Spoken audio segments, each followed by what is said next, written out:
ውድ የእንኮይ ሚዲያ ተከታታዮች እንደምን አላችሁ? ዛሬም 1001 ሌሊት ከተሰኘው የተረት መጽሐፍ ውስጥ የዘፋኙ ድንቅ ታሪክ የተሰኘውን ተረት ይዘን መተናል። ተረት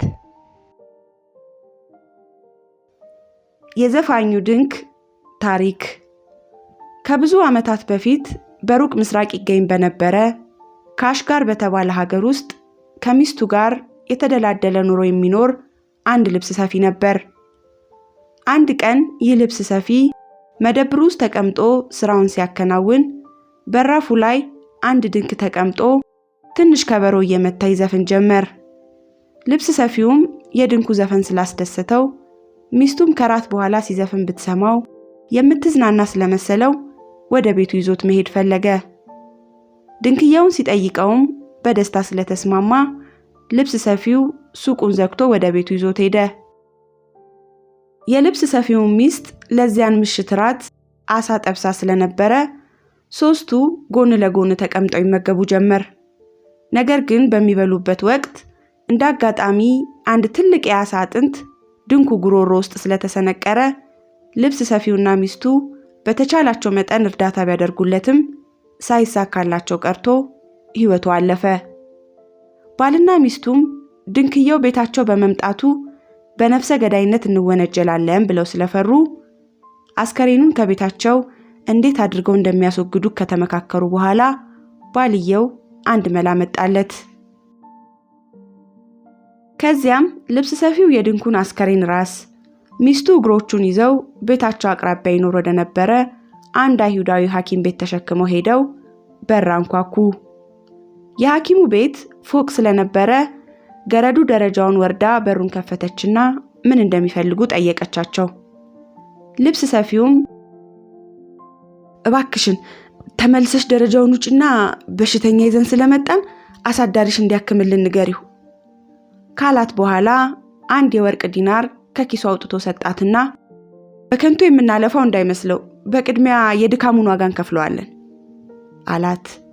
ሰራተኛዋ ይህንኑ ለአሳዳሪዋ ለመንገር ደረጃውን ወጥታ ሐኪሙ ያለበት ክፍል ስትገባ ልብስ ሰፊውና ሚስቱ አስከሬኑን ተሸክመው ደረጃውን በቅልጥፍና ወጥተው በረንዳ ላይ ዘርረውት ወደ ቤታቸው አፈተለኩ።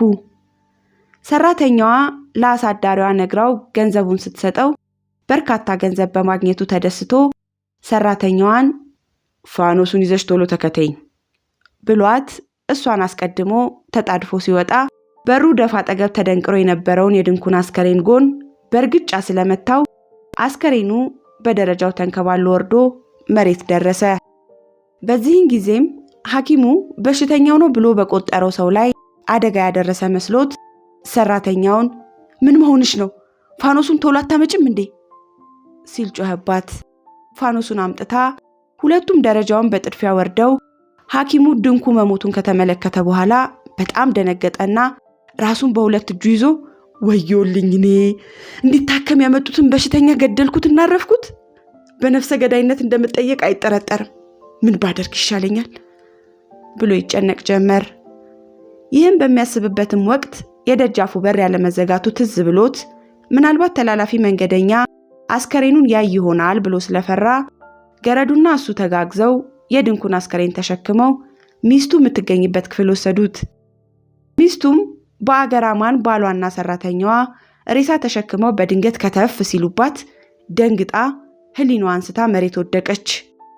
ባሏ ፊቷ ላይ ቀዝቃዛ ውሃ ረጭቶ ነፍሷን ካወቀች በኋላም ድንኩን እንዴት አድርጎ እንደገደለው ሲነግራት በጣም ተሸብራ ምን ይሻለናል? በዛሬው ሌሊት ይህን አስከሬን ከቤታችን ካላስወገድን በቀር ጉድ ፈላብን ማለት ነው። ምነው ጠንቀቅ ብትል ኖሮ እያለች ትወቅሰው ጀመር።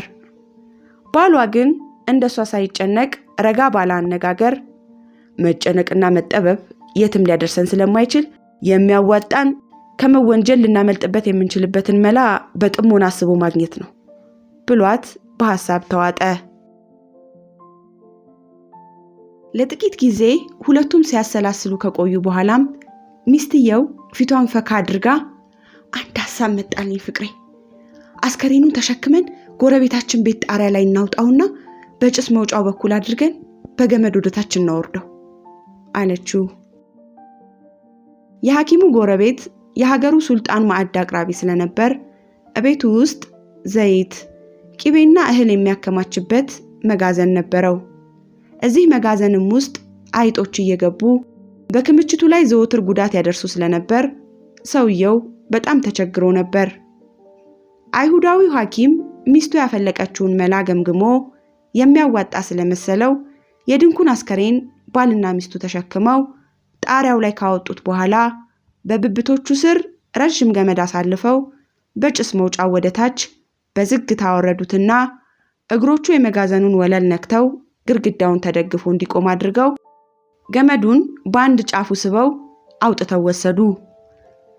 ሐኪሙና ሚስቱ ከጣሪያው ወርደው ቤታቸው እንደገቡም ማዕድ አቅራቢው አንድ ሰርግ ግብዣ ቆይቶ የበራ ፋኖስ በእጁ ይዞ ቤቱ ገባ። በሞቅታ አይኖቹ ሲመለከት ከጭስ መውጫው በታች የመጋዘኑን ግድግዳ ተደግፎ አንድ አጭር ሰው ቆሞ ያየ ስለመሰለው ትልቅ ዱላ አንስቶ የድንኩን አስከሬን ከቆመበት ሮጦ ሄደና አይጦች የቂቤውና የእህሉን ክምችት ይበሉ የመሰለኝ ተሳስቼ ኖሯል። በጭስ መውጫው እየወረድክ የሱልጣኑንና የቤተሰቡን ቀለብ የምትቦጠቡጠው ለካስ አንተ ኖረሃል ብሎ በያዘው ዱላ ድንኩን ሲጀልጠው አስከሬኑ ወለሉ ላይ ባፍጢሙ ተደፋ። ድንክየው ቢወድቅም የማዕድ አቅራቢውን ንዴት ስላልበረደለት አስከሬኑን መነረት ቀጠለ። ነገር ግን ጥቂት ቆይቶ የዱላ ዶፍ የሚያወርድበት ሰው ምንም ያለ መንቀሳቀሱን ተመልክቶ ድብደባውን አቁሞ ቀረብ ብሎ ድንኩን ሲያስተውለው መሞቱን ተረዳ። ከዚያም ሰው ደብድቦ የገደለ መስሎት ደነገጠና ወይኔ ጉዴ ፈላብኝ፣ ለዘይትና ለእህል ብዬ ሰው ገደልኩ። ተናድጄ እንዲህ አይነቱን ከባድ ወንጀል ከመፈጸም ይልቅ ሌባውን ይዤ ፖሊስ ጣቢያ በወስዶ ይሻለኝ ነበር። በነፍሰ ገዳይነት መያዜ የማይቀር ስለሆነ ምን ባደርግ ይሻለኛል እያለ ይጨነቅ ጀመር። ጥቂት ካሰላሰለ በኋላም አስከሬኑን ተሸክሞ ከቤቱ ወጣና ራቅ ብሎ ሄዶ አውራ መንገዱ መታጠፊያ ላይ ሲደርስ አንድ ቤት ግንብ አስደግፎት ወደ ኋላው ዘወር ብሎ ሳይመለከት በጥድፊያ ተራምዶ ቤቱ ገባና በሩን ዘጋ። ሊነጋጋ አቅራቢያ አንድ ሀብታም ነጋዴ ሌሊቱን ሲጠጣና ሲፈነጥዝ አድሮ ስለነበር ስካሩ እንዲበርድለትና እንዲነቃቃ በማለት ወደ መታጠቢያ ቤት ሲሄድ እዳሪ መውጣት ስለተገደደ ማዕድ አቅራቢው የድንኩን አስከሬን ካስደገፈበት ግንብ ተጠግቶ ቁጢጥ ሲል አስከሬኑን ነካ ስላደረገው ጀርባው ላይ ወደቀበት። ነጋዴውም ሌባ ማጅራቱን መጥቶ ሊዘርፈው የቃጣ ስለመሰለው ከተቀመጠበት እንጣጥ ብሎ ተነስቶ የድንኩን አስከሬን በቡጥ እየነረተ ሌባ ሌባ እያለ ይጮህ ጀመር። በዚያን ጊዜም የአካባቢው ጥበቃ ጓድ ትንሽ ራቅ ብሎ ቆሞ ስለነበር ጩኸቱን ሰምቶ እየሮጠ መጣና ለምን ሰውየውን እንደሚደበድበው ጠየቀው። ነጋዴውም ይህ ሰው ጨለማን ተገን አድርጎ ማጅራቴን መጥቶ ሊዘርፈኝ ስለሞከረ ራሴን ለመከላከል ነው ሲል መለሰለት። የጥበቃ ጓዱም እንዲያ ከሆነስ ምንም አይደለም፣ ሆኖም ሌባው ሊያደርስብህ የነበረውን ጉዳት እስካሁን በሚገባ የተበቀልክ ስለሆነ ከእንግዲህ ይበቃሃል ብሎት የነጋዴውን እጅ ይዞ ከድንኩ ላይ ካነሳው በኋላ ድንኩንም ለማንሳት ሲሞክር የሞተ መሆኑን አይቶ ነጋዴውን ሌባ ነው ብለህ የደበደብከው ሰው ሞቷል። ሰውየውን ለምን ደብድበህ እንደገደልከው በሕግ አንጻር ተጨባጭ ማስረጃ ስለሌለ በሕይወቱ ህልፈት ተጠያቂ ነህ ብሎት ፖሊስ ጣቢያ ወስዶ አሳሰረው።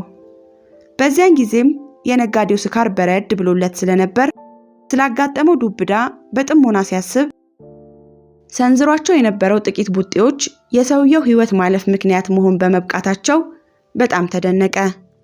የፖሊስ ጣቢያው አዛዥም አስከሬኑን መርምሮ ለምን ግድያውን እንደፈጸመ ነጋዴውን ሲጠይቀው ለጥበቃ ጓዱ ነግሮት እንደነበረው ራሱን ለመከላከል መሆኑን አስረዳው።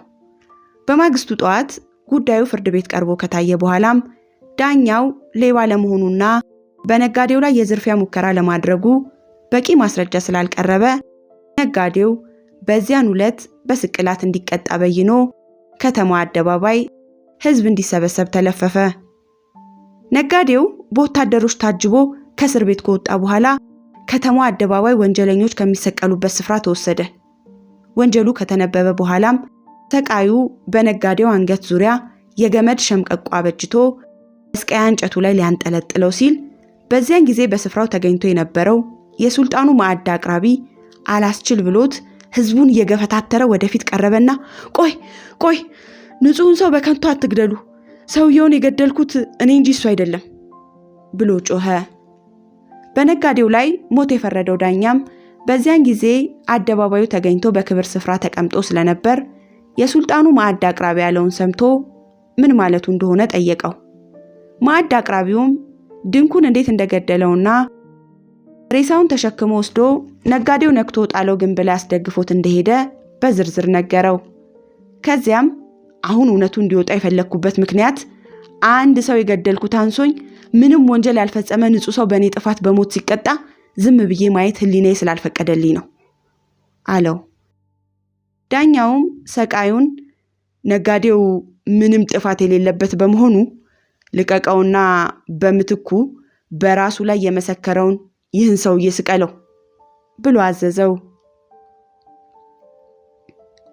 ሰቃዩም እንደታዘዘው ገመዱን ከነጋዴው አንገት አውልቆ የሱልጣኑ ማዕድ አቅራቢ አንገት ዙሪያ ሸምቀቆውን አስገብቶ ሊያንጠለጥለው ሲል ይሁዳዊው ሐኪም ህዝቡን በተቻለው አቅም እየተጋፋ ወደፊት ወጥቶ ይህ ሰው ምንም ጥፋት ስለሌለበት አትግደሉት ብሎ ሲጮህ ስለሰማው ስቅላቱን ለማቆም ተገደደ። ከዚያም ሐኪሙ ዳኛው ፊት ቀርቦ ሲሰቀል የነበረው ነጋዴ ድንኩን የገደለ የመሰለው በስህተት መሆኑንና ሟቹ ሊታከም ቤቱ ድረስ ሰዎች አምጥተው በረንዳ ላይ አጋድመውት በጨለማ ሊያየው ስላልቻለ በእርግጫ ጎኑን መጥቶ በደረጃ ተንከባሎ ወድቆ እንዲሞት ያደረገው ራሱ መሆኑን ከተናገረ በኋላ አንድ ቀን መሞቴ ላይ ቀር የአንድ ሰው አንሶኝ የሁለት ሰዎች ገዳይ መሆን ስለማልፈልግ እውነቱን ተናግሬያለሁና ቅጣት በእኔ ላይ ይፈጸም አለ። ዳኛው ሐኪሙ የተናገረውን ከሰማ በኋላም አንዳንድ ጥያቄዎች ጠይቆት ድንኩን የገደለው በእርግጥም እሱ እንደሆነ አረጋገጠና ሰቃዩ በሱልጣኑ ማዕድ አቅራቢ ምትክ ሐኪሙን እንዲሰቅለው አዘዘው። ነገር ግን መስቀያው ገመድ ከሱልጣኑ ማዕድ አቅራቢ አንገት ወጥቶ ሐኪሙ አንገት ላይ ገብቶ ስቅላቱ ሊፈጸም ሲል ልብስ ሰፊው ዳኛው ዘንድ ለመቅረብ ህዝቡን በተቻለ መጠን እየተጋፋ መጣና ጌታዬ በስተት የሶስት ንጹሃን ሰዎች ህይወት በከንቱ ሊያጠፉ ነበር። እውነተኛው የድንኩ ገዳይ ማን እንደሆነ እኔ ነግሮታለሁ ብሎ ድንክየው እንዴት ሊሞት እንደቻለ በዝርዝር ተናዘዘ። በከተማው አደባባይ ይህ ሁሉ በሚካሄድበት ወቅት የካሽጋር ሱልጣን ከብዙ ዓመታት ጀምሮ ዘፋኙና አጫዋቹ የሆነ አንድ ድንክ እሱ ዘንድ እንዲመጣ አዞ ነበር። ሱልጣኑ ድንኩን በጣም ይወደው ስለነበር በትርፍ ጊዜው ለአንዲት ደቂቃ እንኳን ካጠገቡ እንዲለይ አይፈልግም ነበር። ድንኩን ፈልገው እንዲያመጡት የታዘዙት አገልጋዮችም ቤተ መንግስቱ ቅጥር ግቢና በየስፍራው ሲፈልጉት ቆይተው ሱልጣኑ ዘንድ ቀረቡና አጫዋቾ ትላንት ያለ ወትሮ ብዙ መጠጥ ጠጥቶ ሰክሮ ከቤተ መንግስት ጠፍቶ ከተማ ከሄደ በኋላ ጠዋት አስከሬኑ ተገኝቶ ነበር። የገደለውም አንድ ነጋዴ ነው ተብሎ የስቅላት ቅጣት ሊፈጸምበት ሲል ሁለት ሰዎች በየተራ ዳኛው ዘንድ እየቀረቡ ግድኛውን በሚመለከት ራሳቸውን እየወነጀሉና አንዱ የሌላውን ንጹህነት እየመሰከሩ ችግር ስለተፈጠረ የድንኩ እርግጠኛ ገዳይ ማን እንደሆነ እስካሁን ድረስ አልታወቀም። እኛ ወደዚህ ልንመጣ ስንል ደግሞ አራተኛ ገዳይ ነኝ ባይ ሰው ቀርቦ በመመርመር ላይ ይገኝ ነበር አሉት። ሱልጣኑም ይህን እንደሰማ አንድ መልእክተኛ ጠርቶ አሁኑኑ በተቻለ ፍጥነት አደባባዩ ሄደህ ዳኛው ተከሳሾቹን ይዞ በአስቸኳይ እኔ ዘንድ እንዲቀርብ ንገረው፣ ለመጨረሻ ጊዜ ላየው ስለምፈልግ የድንኩንም አስከሬን ይዘው እንዲመጡ ብሎ አዘዘው። መልእክተኛው ልክ አደባባዩ ሲደርስ ሰቃዩ ልብስ ሰፊው አንገት ዙሪያ የገመዱን ሸምቀቆ አስገብቶ ሊያንጠለጥለው በመዘጋጀት ላይ ስለነበር በተቻለው መጠን ድምጹን ከፍ አድርጎ ስቅላቱ እንዲቆም ጮኸ። ዳኛው ፊት ቀርቦ የሱልጣኑን ትዕዛዝ ከነገረው በኋላም ዳኛው ልብስ ሰፊውን፣ ሐኪሙን፣ የሱልጣኑ ማዕድ አቅራቢንና ነጋዴውን አስከትሎ የድንኩን አስከሬን አሸክሞ ወደ ቤተ መንግስት ሄደ። ሁሉም ሱልጣኑ ፊት ከቀረቡ በኋላ ዳኛው ሱልጣኑን በአክብሮት እጅ ነስቶ ስለ ድንክየው አሟሟት ጉዳይ የሚያውቀውን ሁሉ በዝርዝር ነገረው። የድንኩን አስክሬን ተሸክመው ከመጡት ሰዎች መካከል የሕክምና ችሎታ አለኝ የሚል አንድ ጮሌ ቢጤ ጸጉር አስተካካይ ይገኝ ነበር። ይህ ሰው ዳኛው ተናግሮ ሲያበቃ እንደተገረመ አይነት ራሱን ከነቀነቀ በኋላ በእውነቱ ይህ ሁሉ በጣም የሚያስገርም ነገር ነው። ነገር ግን አስከሬኑን መርምሬ አንድ ነገር ለማረጋገጥ ስለምፈልግ ይፈቀድልኝ አለ። ሱልጣኑም ከፈቀደለት በኋላ መሬት ላይ ተቀምጦ የድንኩን አስከሬን ራስ ብድግ አድርጎ ጉልበቶቹ ላይ አስደግፎ ለጥቂት ጊዜ በጥንቃቄ ከተመለከተው በኋላ ከት ብሎ ሳቀ። ከዚያም ሳቁ አልበርድል ስላለው የሱልጣኑን እዚያ መኖር ዘንግቶ መሬት ላይ በጀርባው ተንጋሎ ይንከተከት ጀመር። ብዙ ከሳቀም በኋላ ሳቁን ሳያቋርጥ ከመሬት ተነስቶ ሰው ያለ ምክንያት አይሞትም የሚባለው ነገር እኮ እውነት ነው አለ። ሱልጣኑም ተናዶ ክብራችንን ደፍረህ ፊታችን እንደዚህ ልብህ ውልቅ እስኪል ድረስ የሳከው በምን ምክንያት ነው ብሎ በቁጣ ጠየቀው። ጸጉር አስተካካዩም ደንገጥ ብሎ ግርማዊነቱ ባሉበት በድፍረት በመሳቄ በትህትና ይቅርታ ለምኖታለሁ። የሳኩበት ምክንያት ይህ 4 ሰዎች ገድለነዋል የሚሉት ድንክ ያልሞተ መሆኑን ስለተረዳው አላስችል ብሎኝ ነው። አባባሌ ትክክል መሆኑን አሁኑኑ አሳየውታለሁ ካለ በኋላ ከአንዲት ትንሽ ሻንጣ ውስጥ አንድ ሜንጦ አውጥቶ ድንኩ ጉሮሮ ውስጥ ከተተውና የአሳውን አጥንት አውጥቶ እዚያ ለነበሩ ሰዎች ሁሉ አሳየ። ወዲያውኑም ድንክየው ተንቀሳቅሶ እጆቹንና እግሮቹን ዘርግቶ አይኖቹን ገለጠ። ከዚያ በኋላም ሱልጣኑ በጣም ተደስቶ ልብስ ሰፊው፣ ሐኪሙ፣ ማዕድ አቅራቢውና ነጋዴው በድንኩ ላይ በደረሰው ያልታሰበ አደጋ ምክንያት በከንቱ ስለተጉላሉ ሊክሳቸው ፈልጎ ለእያንዳንዳቸው ውድ ቆንጆ ልብስ ሸለማቸውና ወደ የቤታቸው ሄዱ። ጸጉር አስተካካዩን ግን በየዓመቱ ብዙ ገንዘብ እየከፈለው የግል ሐኪሙ ስላደረገው የተከበረና የታወቀ ሰው ሆነ።